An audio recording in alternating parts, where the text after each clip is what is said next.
নিত্যলীলা হয়ে গেল। ওই নিকুঞ্জ কানন ছিলেন পরিষ্কার, সেখানে দেখা গেল ধুলো হয়ে গেছে, পুষ্প তুলেছে, নিকুঞ্জ কানন যেন আজ এলোমেলো হয়ে পড়ে আছে। এবার যে প্রভাত হয়েছে, পাখির ডাকে আমার সেই ছোট্ট দুঃখীর আমার ঘুম ভাঙে। পাখির ডাকে ঘুম ভেঙে পাশেই থাকে তার ঝাঁটা, ঝাঁটাটি তুলে আজকে মধুমাখা কণ্ঠে হরিনাম করছে, আর সে নিকুঞ্জ কানন সুন্দর করে ঝাঁট দিচ্ছে। হরে কৃষ্ণ কৃষ্ণ কৃষ্ণ হরে হরে, হরে রাম রাম রাম হরে হরে। হরে কৃষ্ণ কৃষ্ণ কৃষ্ণ কৃষ্ণ হরে হরে, হরে রাম রাম রাম। কখনো এমন ঝাঁট দিতে সেই ঝাঁটাটি আমার বুকে ধরে সে হা হা করে কেঁদে ফেলে। বলছে, ওরে ঝাঁটা, তোর কত সৌভাগ্য রে, এই নিকুঞ্জ কারণে আমার রাধা গোবিন্দ নিত্যলীলা করে, সেই ধুলায় তুই ঝাঁটা হয়ে সেই চরণ ধুলি তোর গায়ে আগে লাগে। তাই সেই ঝাঁটাটি নিয়ে আর সেই ছোট্ট দুঃখী আমার সেই নিকুঞ্জ কারণে যেন কেঁদে উঠে। আজ কান্নায় ভেঙে পড়লেন সেই ছোট্ট দুঃখী। কৃষ্ণ বলছে, ওরে ঝাঁটা, তুই আমার আশীর্বাদ করিস ঝাঁটা, আমি যেন রাধা গোবিন্দর চরণ পাই, যেন রাধা গোবিন্দর চরণ থেকে যেন আমি বঞ্চিত না হই ঝাঁটা।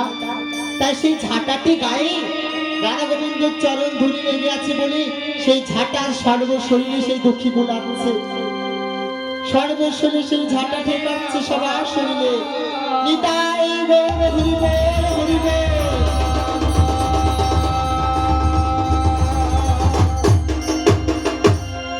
এইভাবে কান্না করছে সেই দুঃখী। বলছে, না, এইভাবে কান্না করলে তো আমার হবে না, আমি ধীরে ধীরে আজ মধুমাখা কণ্ঠে ভোরের সুরে হরিনাম করবো, আর এবার এপাশ থেকে ওপাশ ঝাড় দেব।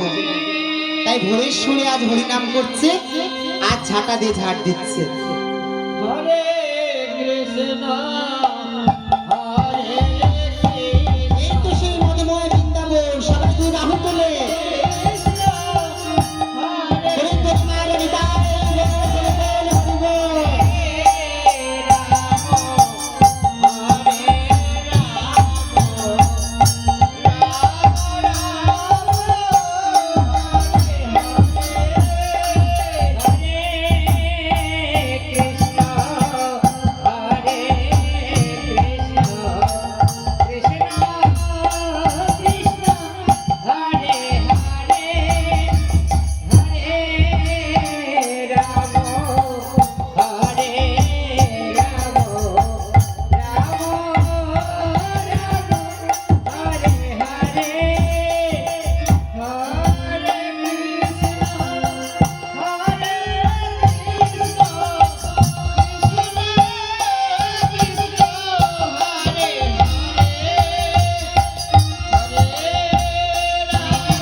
বলছি, এই তো এই দিকটা ঝাড় দেওয়া হয়েছে, এবার ওই দিকে যাই। তাই আস্তে আস্তে সেই দুঃখী আমরা ওই দিকে চলে গেলেন।